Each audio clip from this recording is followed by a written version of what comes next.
샬롬 반갑습니다. 사랑하는 우리 허구 청년의 임원 리더 여러분, 69절 성경 암송 공부 시간입니다. 오늘은 D파트 그리스도의 제자의 자격 11번째 구절입니다. 주제는 세계 비전. 다음 시간 12번째 구절까지 해서 세계 비전, 열방과 세계를 품는 비전에 대한 말씀들을 두 구절 함께 살펴보려고 합니다. 이 말씀들을 통해서 복음을 들고 땅끝까지 가고자 하는 다시금 새로운 열망과 소망이 우리 안에 싹트기를 간절히 소망합니다. 자, 오늘 살펴볼 구절은 사도행전 1장 8절의 말씀입니다. 우리 같이 한번 읽어볼까요? 오직 성령이 너에게 임하시면 너희가 권능을 받고 예루살렘과 온 유대와 사마리아와 땅끝까지 이르러 내 증인이 되리라 하시니라. 내 증인이 되리라 하시니라. 오늘은 일단 성령에 대한 얘기, 그리고 성령을 받은 사람들의 어떤 사역에 대한 얘기를 간단하게 살펴보려고 합니다. 일단 오늘 살펴볼 이 사도행전 1장 8절의 말씀은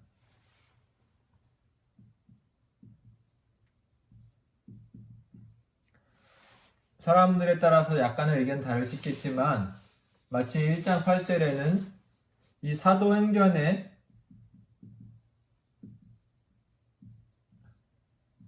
구조가 나타나 있다 이렇게 볼 수도 있습니다.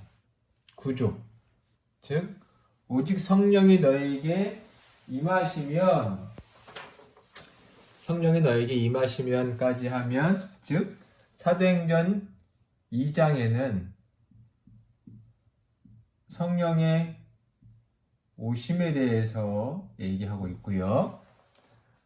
예루살렘과 온 유대와 사마리아와 땅끝까지 이르렀죠. 예루살렘. 지금 3장부터 7장까지는 예루살렘에서의 사역을 말합니다. 그리고 8장부터 12장까지는 유대와 사마리아, 유대와 사마리아에 대해서 얘기하고 있습니다. 그리고 마지막 13절부터 28장,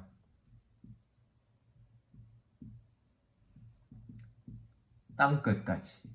물론 이 땅끝이란 그 당시 성서가 이해하는 땅끝, 스페인 서바나라고 할 수 있겠죠.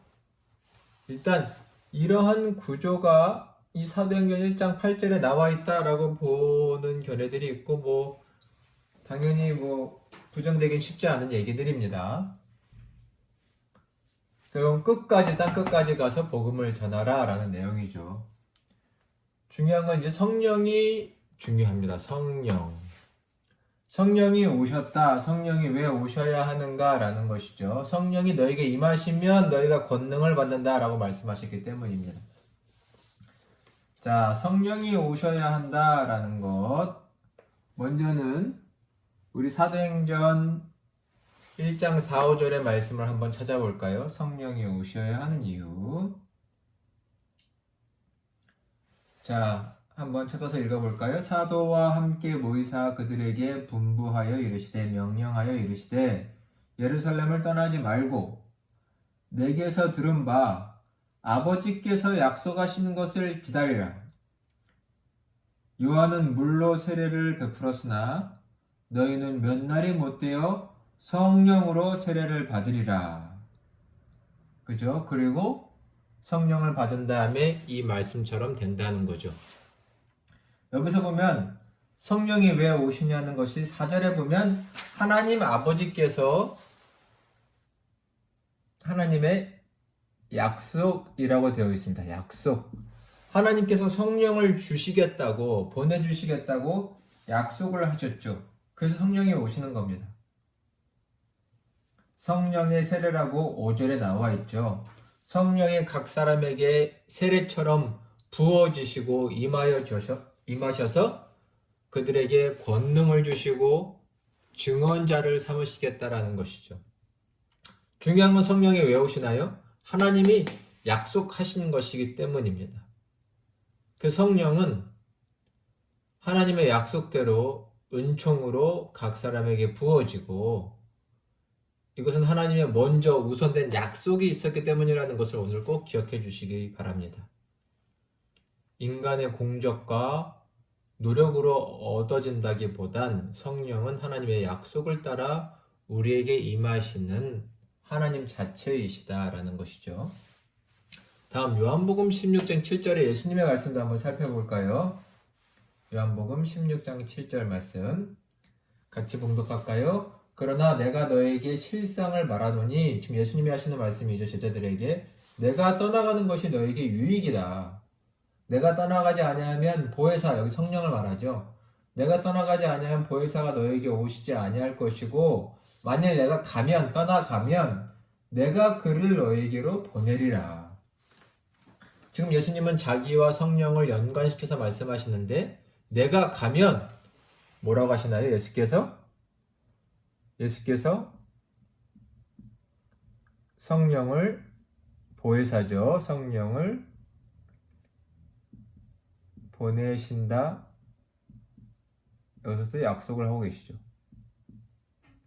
이미 성령은 약속대로 오시는 것입니다. 약속대로.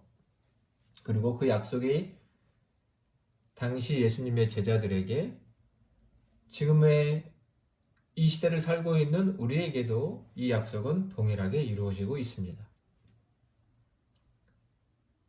왜 성령을 받는 것이 중요할까요?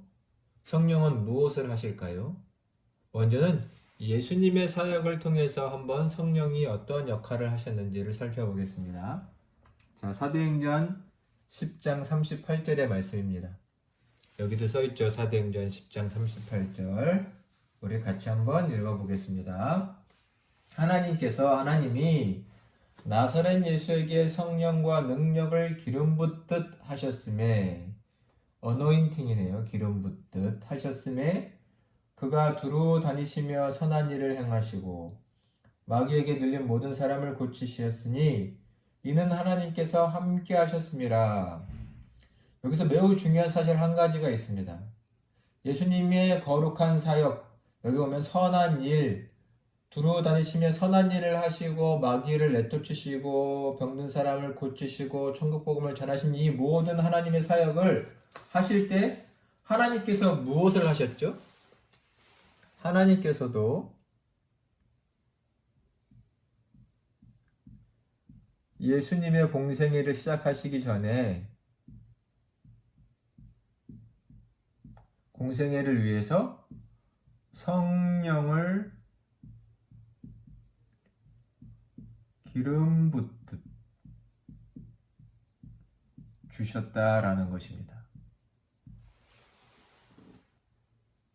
성령을 주셔서, 말씀해 보니까 뭐라고 써있나요? 성령과 능력이라고 했죠. 성령과 능력, 즉 성령의 권능으로, 이 권능으로 하나님의 일을 하셨다라는 것입니다. 예수님께서도 성령의 능력으로 자신의 사역을 하셨다라는 것을 기억해야 할 것입니다. 다음 구절인 마태복음 3장 16절 말씀도 한번 볼까요? 한번 찾아보시겠어요? 마태복음 3장 16절. 예수께서 세례를 받으시고 곧 물에서 올라오실새 하늘이 열리고 하나님의 성령이 비둘기같이 내려 자기 위에 임하심을 보시더니. 지금 보면 예수님께서 요단강에서 세례자 요한에게 세례를 받으실 때의 말씀이 나오죠. 곧 세례를 받으시고 물 위에 올라오실 때 하늘이 열리고 뭐 했죠? 성령이 자기 위에 임하셨다.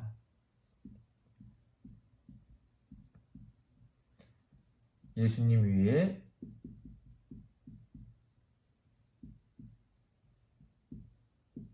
임하셨다. 즉 예수님도 사역을 시작하실 때 성령을 받으셨다라는 것이죠. 즉 모든 그리스도인과 그 사역은 성령을 통하지 않고는 불가능하다. 하나님의 아들이신 예수께서도 성령과 함께 하셨다면 우리는 두말할 것이 없다는 것입니다. 그러면 우리가 성령을 받았는지 안 받았는지에 대한 증거가 필요하겠죠. 물론 성령을 받은 증거에 대해서는 너무나 많은 성경의 말씀들이 있고 사실 그 내용도 너무나 중요하고 다룰 것이 많지만 일단 오늘 말씀에서 확실히 할 수 있는 건 뭘까요? 말씀 그대로 보면 무엇인가요? 오직 성령이 너에게 임하시면 너희가 권능을 받고 성령이 임하시면 권능을 받고 그 다음 나타나는 게 뭐죠? 예루살렘과 유대와 사마리아와 땅끝까지 이르러 내 증인이 되게 하신다. 성령을 받은 사람은 그 증거가 뭐나요? 예수 그리스도의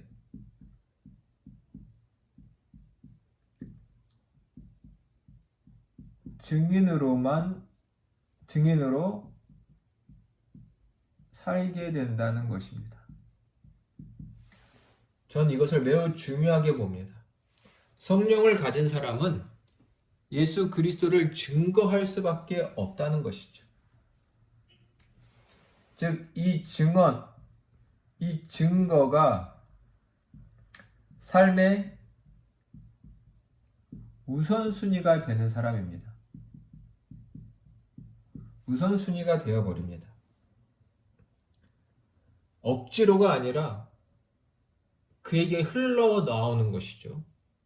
마치 성령은 그 사람의 배에서 생수의 강물이 되셔서 그에게 진리와 은혜와 감사와 찬양이 넘치게 하시는 것처럼 성령이 하시는 일은 그 사람으로 하여금 예수 그리스도를 증언할 수밖에 없게끔 예수님을 전하고 알리게 하시는 분이 성령이시다라는 것입니다.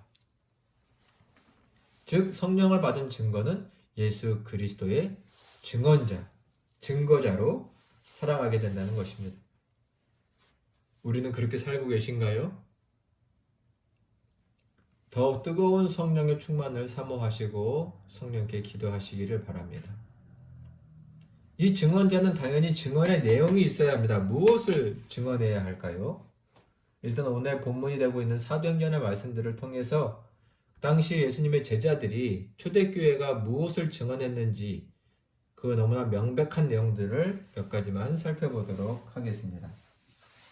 자, 사도행전 2장 32, 33절 말씀을 한번 볼까요?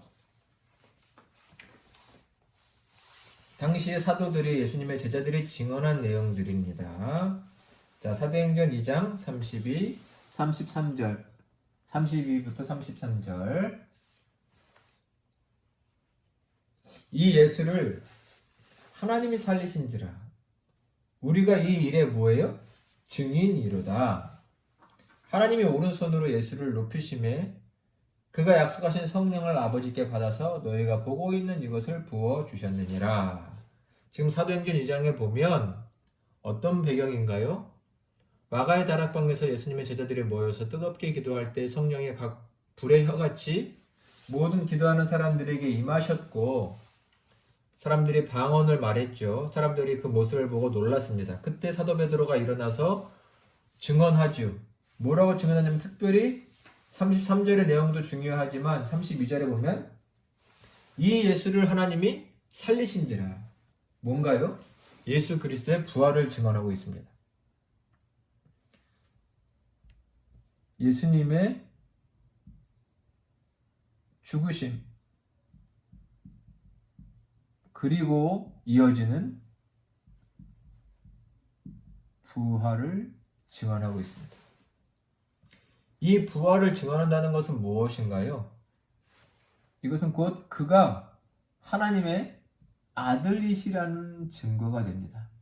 유대적으로 말하면 이것은 그리스도 구원자라는 내용이 되기도 하겠죠. 즉, 한 인간으로서 십자가에 죽으신 그냥 의인 정도가 아니라 희생정신이 많고 사랑이 많은 그런 사람 정도가 아니라 그는 다시 사심으로 부활하심으로 하나님의 아들로 인정되셨다라는 증언입니다. 우리가 하나님의 아들 예수님께서 부활하셨다는 믿음을 어떻게 가지게 될까요? 그것은 성령의 주심으로 가지게 되는 믿음이지 우리가 스스로 갖게 되는 마음가짐은 절대로 아닙니다. 죽은 자의 부활을 믿는 신앙은 성령께서 우리 안에 계시고 성령께서 우리를 통하여 세상 사람들에게 외치는 증언이시라는 것을 잊지 마시기를 바랍니다. 자, 밑에 있는 구절 사도행전 3장 13절부터 15절의 말씀도 한번 같이 읽어볼까요? 제가 읽어보겠습니다. 아브라함과 이삭과 야곱의 하나님 곧 우리 조상의 하나님이 그의 종 예수를 영화롭게 하셨느니라. 영화롭게 하시다라는 말 자체가 부활을 말합니다. 뒤에 내용을 보면 너희가 그를 넘겨주고 빌라도가 놓아주기로 결의한 것을 너희가 그 앞에서 거부하였도다. 이 내용은 다 아시죠?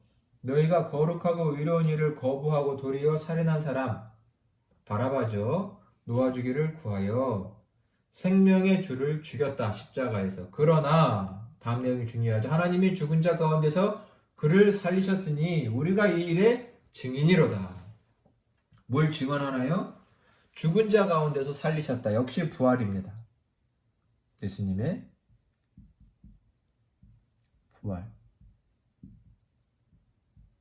강하게 말하죠. 우리는 그 일의 증인이다. 너희가 십자가에 달려 죽게 한 예수 그리스도를 하나님께서 오히려 살리셨다. 증언은 곧 부활의 증언자라는 것을 아시게 되겠죠. 자, 밑에 있는 사도행전 5장 29절로 32절도 한번 볼까요? 베드로와 사도들이 대답하여 이르되 사람보다 하나님께 순종하는 것이 마땅하니라. 지금 아마 그들의 증언을 막는 상황에서 베드로가 더 힘있게 말하는 것입니다. 너희가 나무에 달아 죽인 예수를 우리 조상의 하나님이 살리시고 이스라엘에게 회개함과 제사함을 주시려고 그의 오른손으로 높이사 임금과 구주로 삼으셨느니라. 우리가 이 일의 증인이요 하나님이 자기에게 순종하는 사람들에게 주신 성령도 그러하니라 하더라. 여전히 써있죠. 30절에 보면 너희가 나무에 달아 죽인 예수를 우리 조상의 하나님께서 뭐 하셨다? 살리셨다. 하나님께서 나무에 달려 죽은